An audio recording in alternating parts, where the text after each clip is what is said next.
Bienvenue à tous. Merci de votre fidélité à votre chaîne New World Economy. L'agriculture bouge et les machines prennent place dans nos champs. Derrière cette transformation, des acteurs privés investissent, innovent et transforment le quotidien des producteurs agricoles. Dans ce tout premier numéro de votre émission Eco 40, on s'intéresse à leur rôle clé dans la mécanisation agricole et à ce que cela change vraiment pour nos paysans. Et pour en parler, deux invités en plateau. Le premier, Mathieu Nambiman, il est le directeur général de Simam Group. Bonjour et merci d'être là. Bonjour, monsieur Mathieu. La seconde personne invitée, Rachida Tankwano, ingénieure agronome et collaboratrice bien sûr du groupe Simam Sarl. Rachida, bonjour et merci d'être là. Mathieu, bonjour, je vous en prie. Alors aujourd'hui, notre débat, nous allons bien sûr le mener tout au long de cette émission, une quarantaine bien sûr, autour du thème la mécanisation agricole, rôle bien sûr des acteurs du secteur privé et l'un de ces acteurs, c'est monsieur Nambiman qui est bien sûr le DG bien sûr de Simam Sarl. Dans les minutes qui vont suivre, on va avoir le cœur net. Monsieur le DG, d'entrée de jeu, on veut mieux vous connaître. Qui êtes-vous? Et vous nous parlez un peu de votre groupe. Merci, monsieur le journaliste. On m'appelle Nambiman Mathieu. Oui. Je suis un fils du Bénin. Ah. Gourmandier d'ethnie, de sang burkinabé, mais nationalité béninoise. Oui. J'ai eu un parcours scolaire à la normale au Bénin. Oui. J'ai eu mon bac série C et par la suite j'ai fait les transports logistiques à l'université. D'abord Mekalavi au Bénin? Non, à Parakou. À Parakou, voilà. Au nord du Bénin. Voilà. Et c'est suite à ça que Simam a été créé. Entendez par Simam le site d'importation de mécanisation agricole et multiservice. Ok. Et dans cette entreprise, notre activité principale est l'importation et la distribution de machines agricoles. Parfait. Vous voyez avec moi que le défi majeur de nos États aujourd'hui, c'est bien l'autosuffisance alimentaire. Oui. Et qui ne peut être atteint Oui. que lorsque l'agriculture connaît un essor, connaît une organisation parfaite. Oui. Et cette organisation parfaite ne peut se faire sans les machines, sans les techniques qu'il faut. D'où le sens de cette activité principale qui est l'importation et la distribution. Et la distribution de ces machines-là, afin de faciliter bien sûr la vie au quotidien, bien sûr, de ces agriculteurs un peu partout, au Bénin, au Togo et en Afrique, c'est bien sûr ça? Oui, en Afrique. Oh, parfait. Rachida, on va aller dans le fond, avec ce que vous entendez par la mécanisation agricole pour vous, qui êtes bien sûr une ingénieure, bien sûr, du domaine. Alors Mathieu, merci beaucoup et merci de m'avoir accordé la parole. Alors lorsqu'on parle de mécanisation agricole, de quoi s'agit-il? De façon terre à terre, la mécanisation agricole, c'est l'ensemble des techniques, des outils utilisés pour compléter ou même remplacer l'être humain ou bien les animaux dans l'exercice des activités agricoles. Autrement parlant, disons, c'est l'ensemble du processus par lequel on utilise par exemple des tracteurs, des moissonneuses, des batteuses, d'accord, pour pouvoir labourer, semer, traiter de façon plus efficace nos terres agricoles. Merci. Parfait. Alors, on va faire simple. En résumé, pour celui qui n'est pas agronome, quand on dit mécanisation, ça veut dire... mécanisation, ça veut dire utiliser les machines telles que les tracteurs, les moissonneuses, les semoirs, pour pouvoir labourer la terre, semer ou bien traiter la terre de manière plus efficace et plus rapide. Parfait. Alors, Mathieu, dites-nous pourquoi vous avez choisi concrètement, vous, à votre niveau, de vous intéresser à ce domaine à travers l'importation et la distribution. Merci, M. Mathieu. C'est là que vient tout le sens de la création de notre entreprise. Lors de la définition de ce que c'est que la mécanisation agricole, il y a 2 mots qui retiennent mon attention, à savoir matériel et technique. Quand on parle de mécanisation agricole, c'est le fait de mettre ensemble les techniques et le matériel qu'il faut pour l'atteinte des objectifs en matière de rendement agricole. Alors, et nous, on s'est lancé dans ce fait-là parce que nous avons jusqu'ici observé les vendeurs de machines agricoles, mais en termes de mécanisation, les objectifs ne sont pas atteints parce que les gens ne mettent pas la technique qu'il faut, le processus qu'il faut dans la mise en place de ces équipements. Et ça fait que, en termes de résultats, au finish, les agriculteurs n'arrivent pas à donner le rendement qu'il fallait avoir. Vous savez, la même machine avec le même opérateur peut être efficace et inefficace à la fois. Parce qu'il y a beaucoup de réalités qu'il faut en tenir compte. Je prends un exemple. Et quand vous utilisez, vous connaissez bien ce qu'on appelle semoir manuel. Oui. C'est les trucs qu'on pousse, par exemple. Quand vous prenez un semoir manuel, les becs n'ont pas la même longueur. Ok. D'accord. Et celui qui prend un semoir dont les becs sont un peu plus longs et il utilise ça dans un bas-fond n'aura pas le même résultat que celui qui utilise le même semoir et la même personne qui opère sur des terres fermes. Et nous, en tant qu'acteurs de la mécanisation agricole, c'est là que vient notre rôle. Non seulement on importe, avant de mettre à la disposition de ces équipements-là, à la disposition des clients ou les agriculteurs, il y a un certain nombre de questions qu'on leur pose et on tient compte de leurs besoins réels, de ce qu'ils veulent faire avec la machine.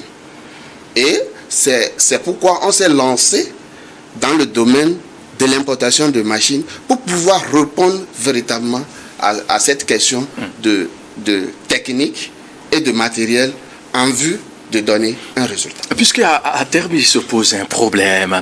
Le problème, c'est que d'autres ont importé des machines qui ne répondent pas vraiment aux attentes des agriculteurs. Et ils se disent, mais à quoi bon d'acheter ces machines-là? Et vous n'êtes pas dans ce chemin-là? Non. Non. Nous, et qu'est-ce que nous faisons?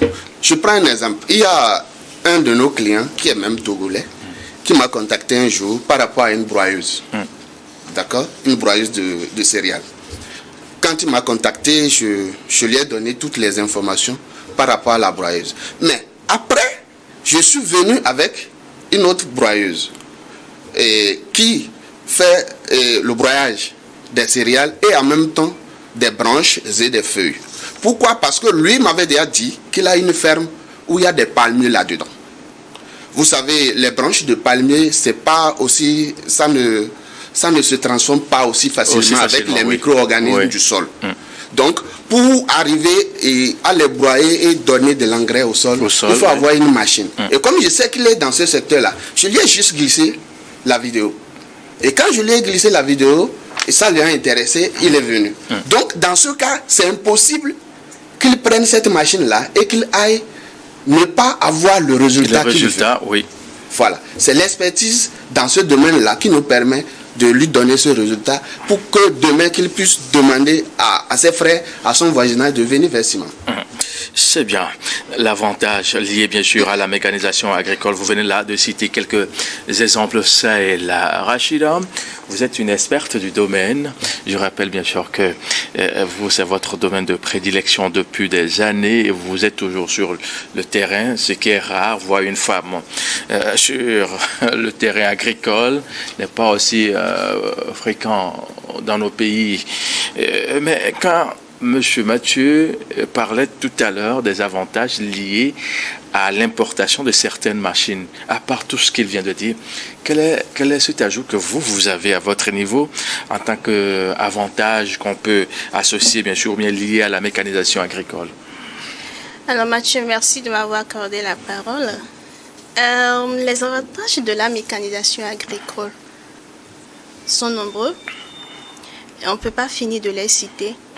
Mais nous allons quand même essayer d'aborder quelques avantages clés de la mécanisation agricole.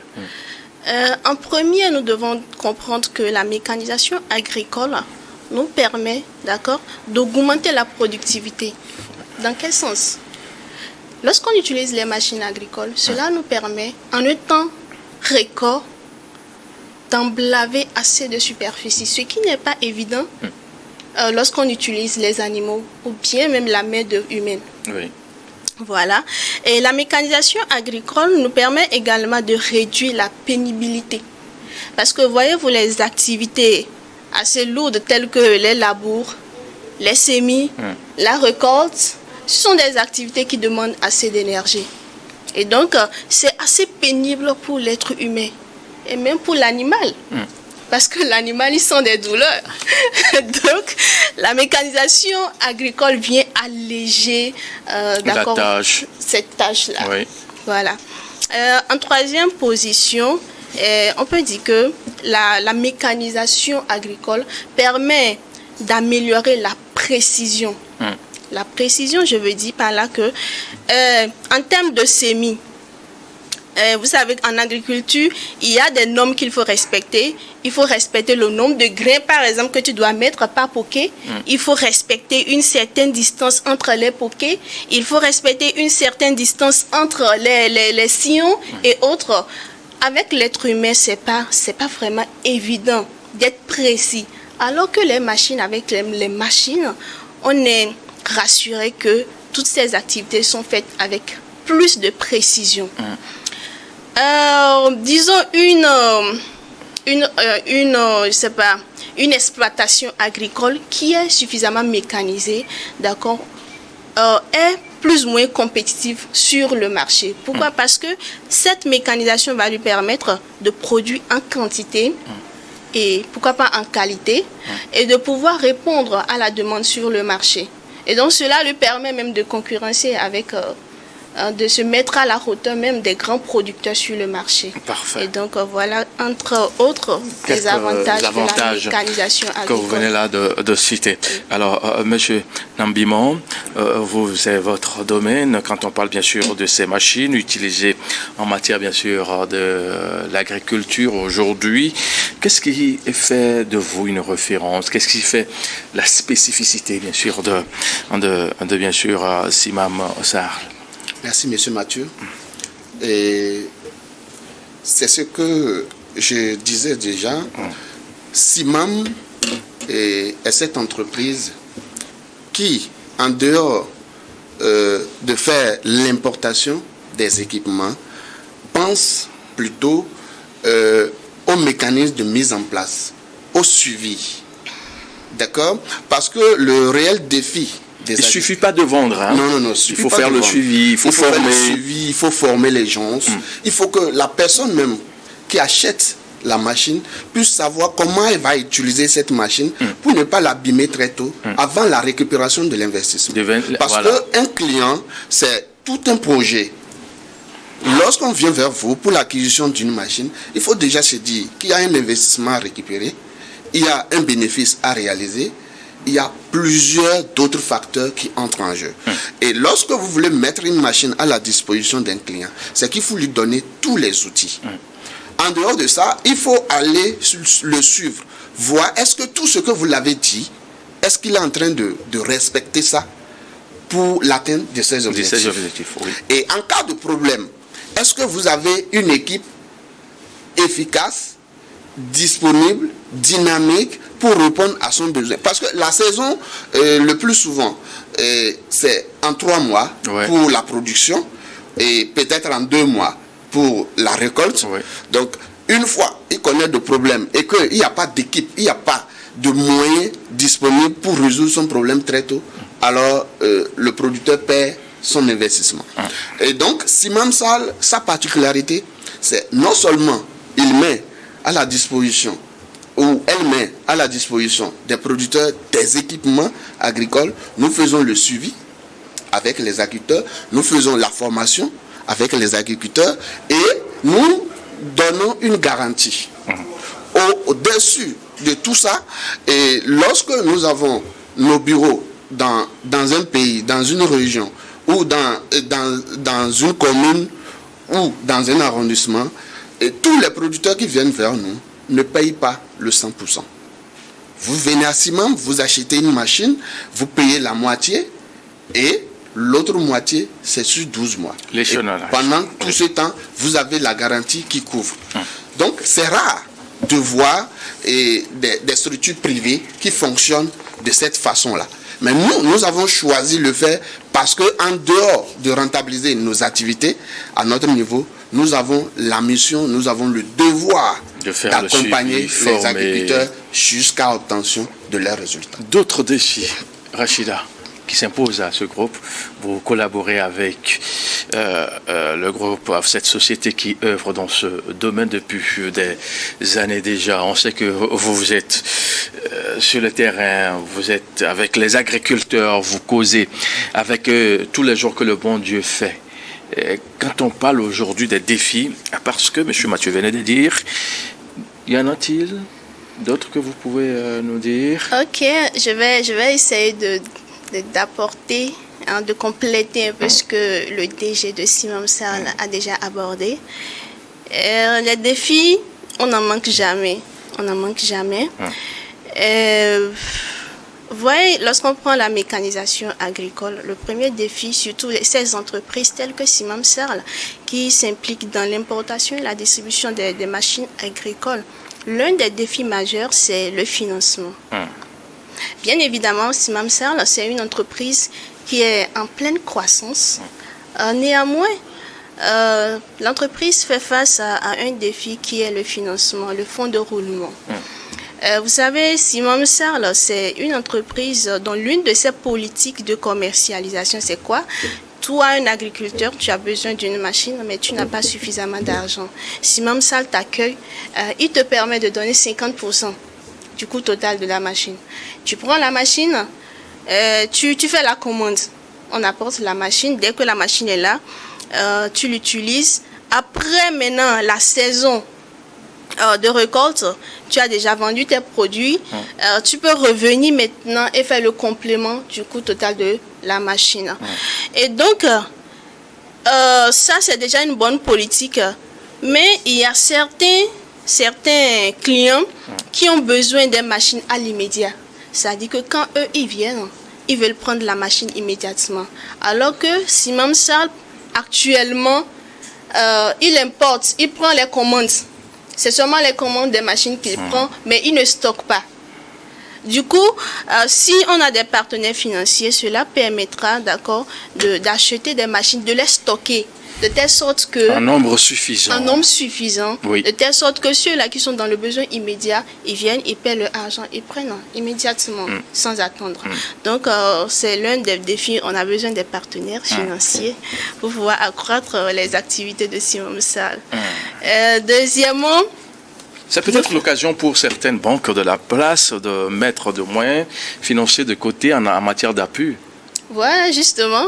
Je pense que les banques agricoles, on n'en a pas vraiment dans nos pays. Il faut qu'on y pense d'un jour à l'autre, avoir une banque de cette envergure, pouvoir financer des projets du genre. Ça fait même, M. Mathieu, ça fait même partie des défis de l'agriculture. Parce que les agriculteurs n'ont pas facilement accès au crédit.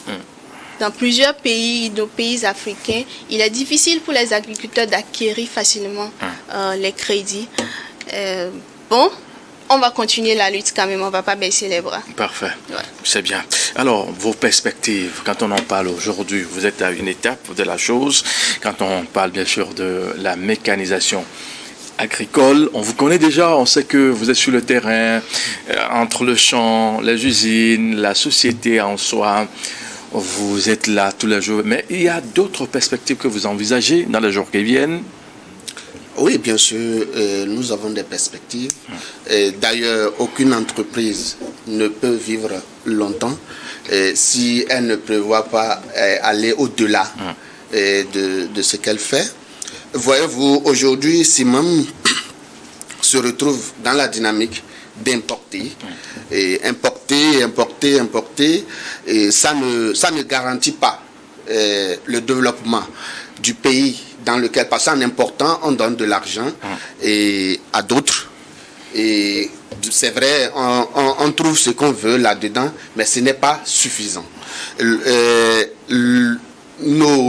Nos ambitions est de pouvoir mettre en place les usines à l'avenir, puisqu'il faut commencer déjà par la collaboration avec les pays qui sont développés et copier d'eux pour venir chez soi et emprunter les ingénieurs de chez eux à des moments donnés pour venir nous appuyer.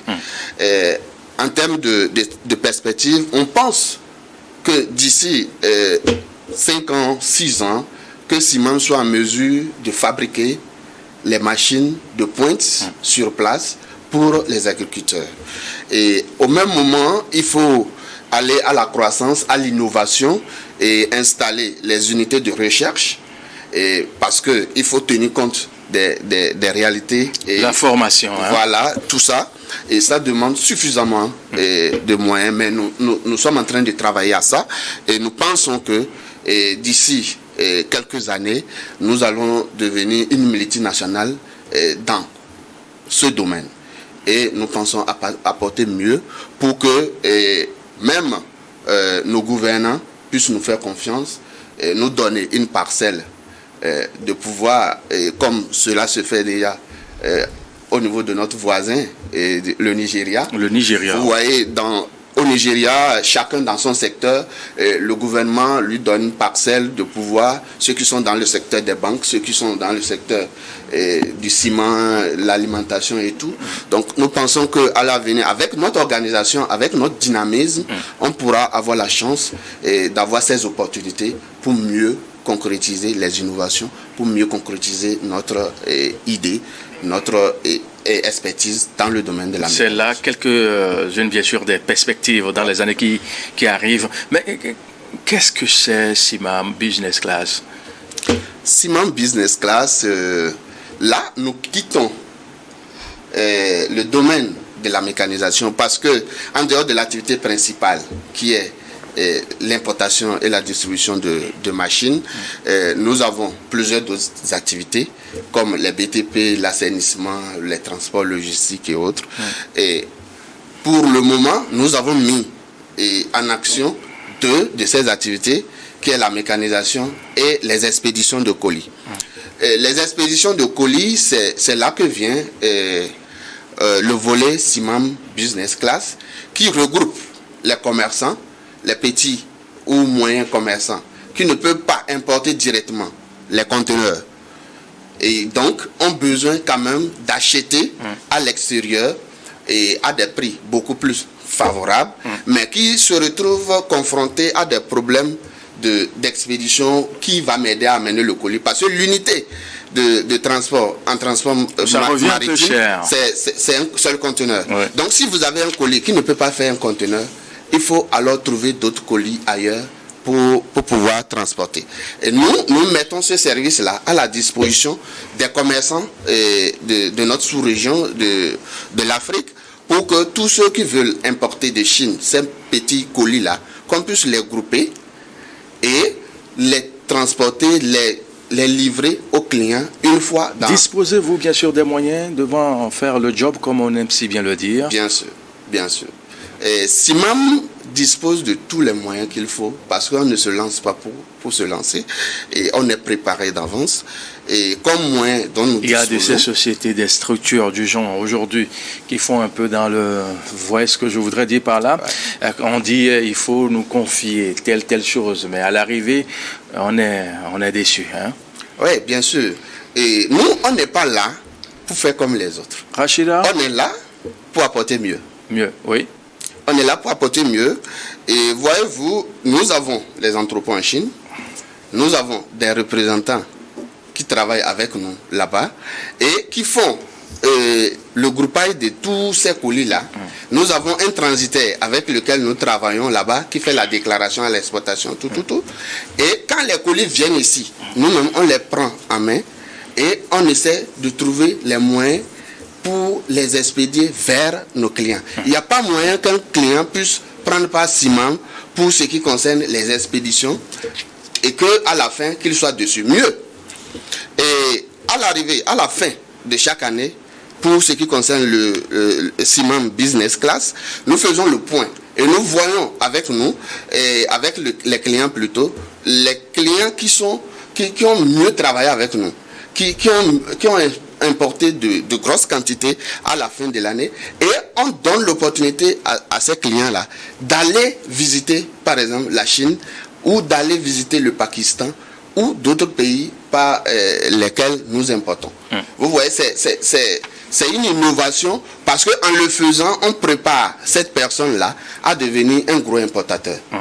Voilà. Donc, c'est le rôle que veut jouer le volet Simam Business Class. Faciliter d'abord l'accès aux produits à ces commerçants qui ne peuvent pas amener les conteneurs.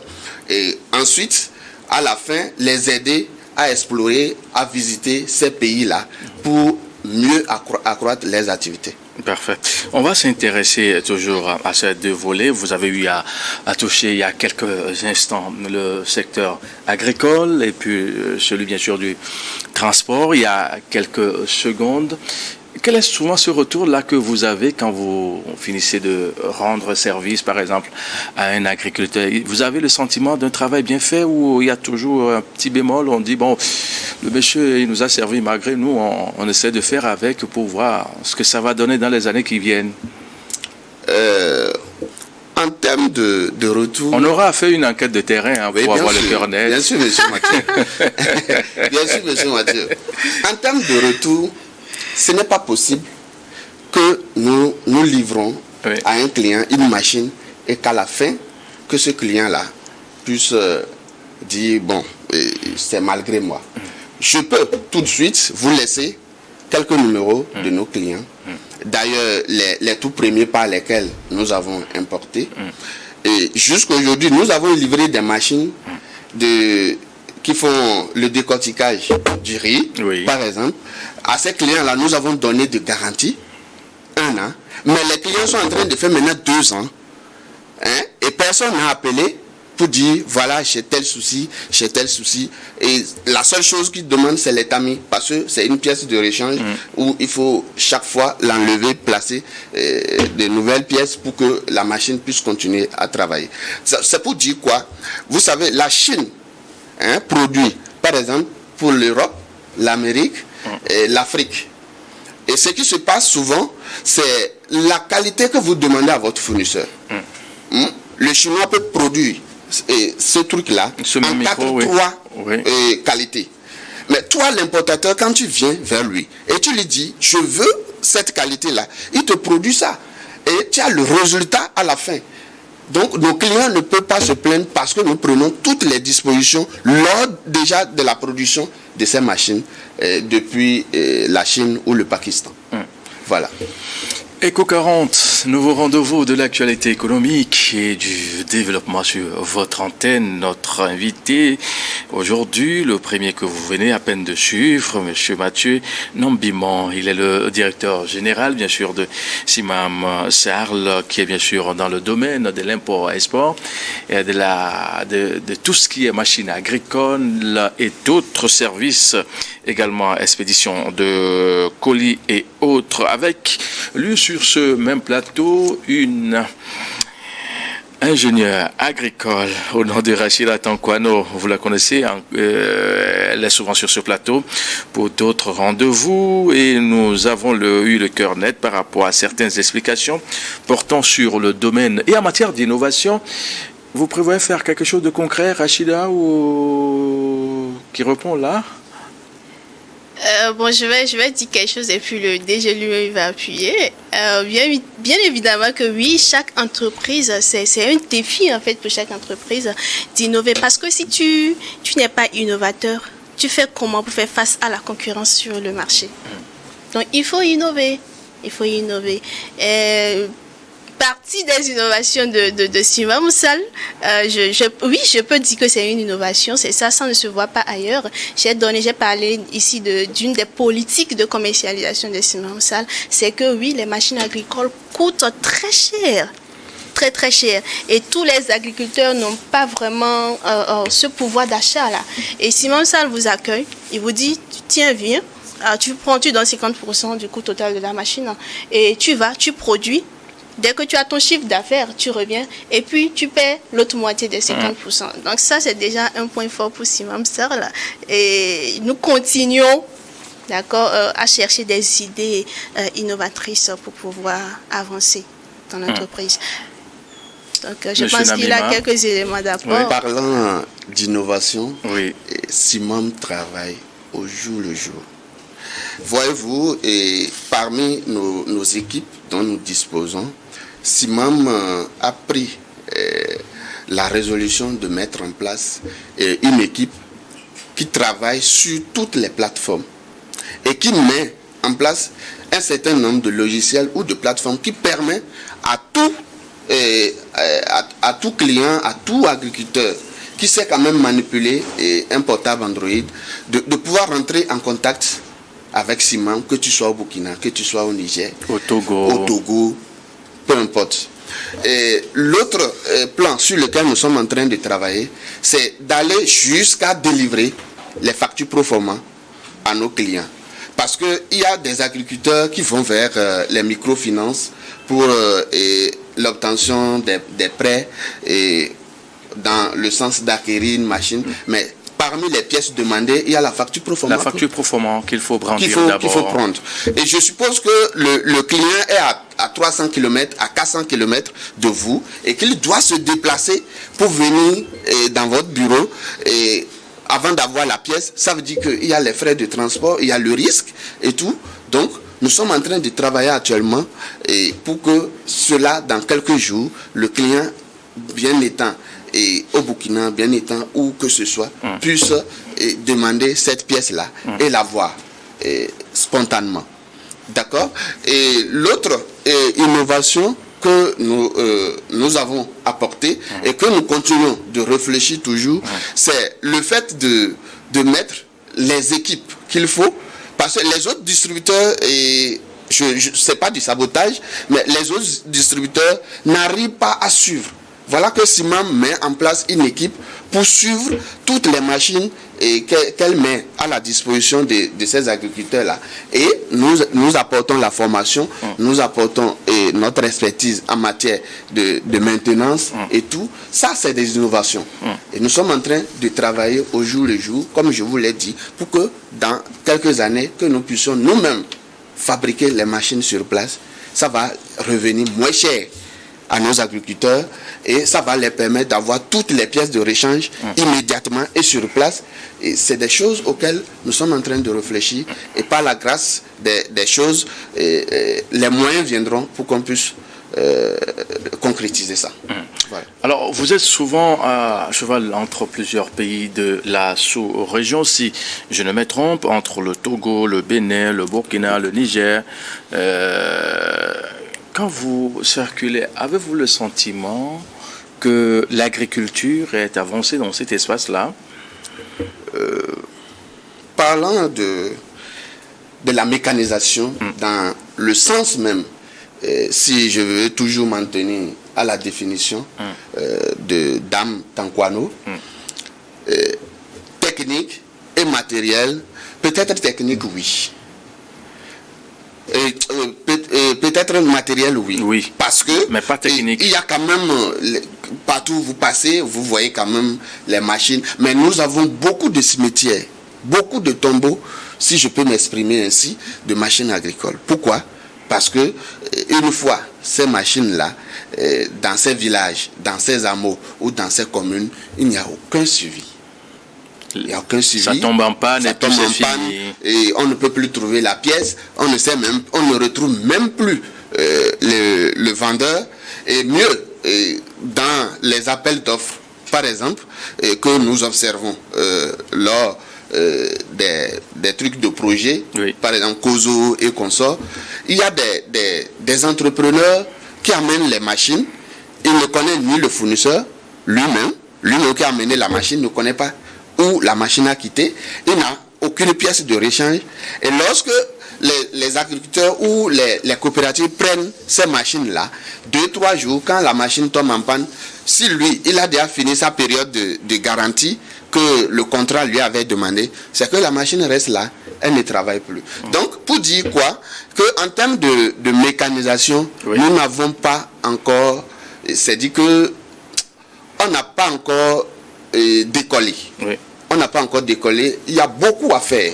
Il y a beaucoup à faire dans ce domaine.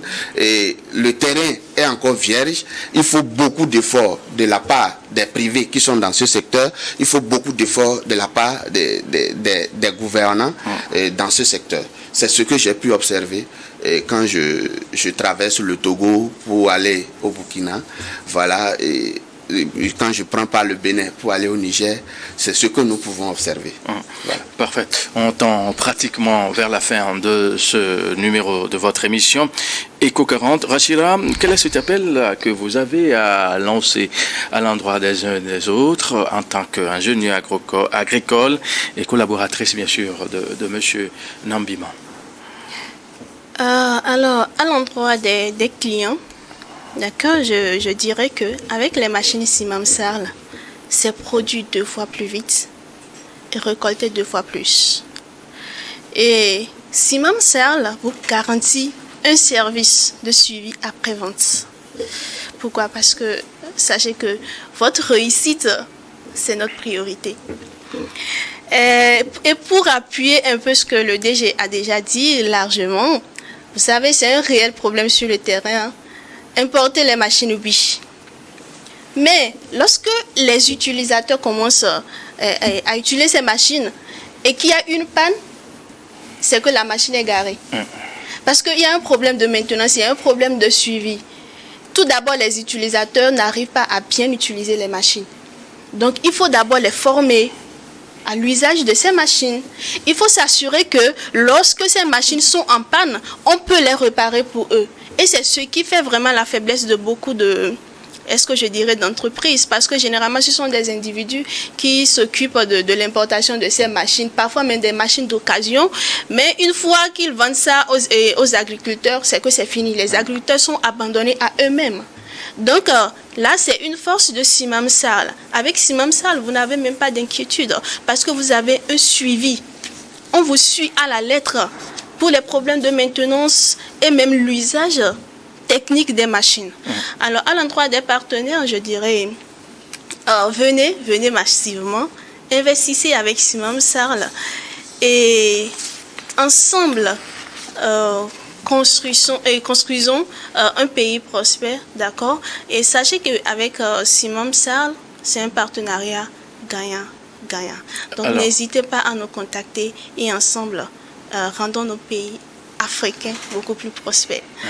Merci. Monsieur Nambima, avant de clôturer l'émission avec vous, puisqu'on a au plus 1 minute 30 secondes pratiquement pour se séparer sur ce plateau, c'est le moment bien sûr de la récolte. Il y a une question, un problème qui se pose très souvent, la conservation. Vous pensez aussi à ça? On récolte, on laisse, c'est pas les charançons et autres, voilà, et toute une récolte part, soit en fumée, soit c'est les charançons, soit c'est les rats.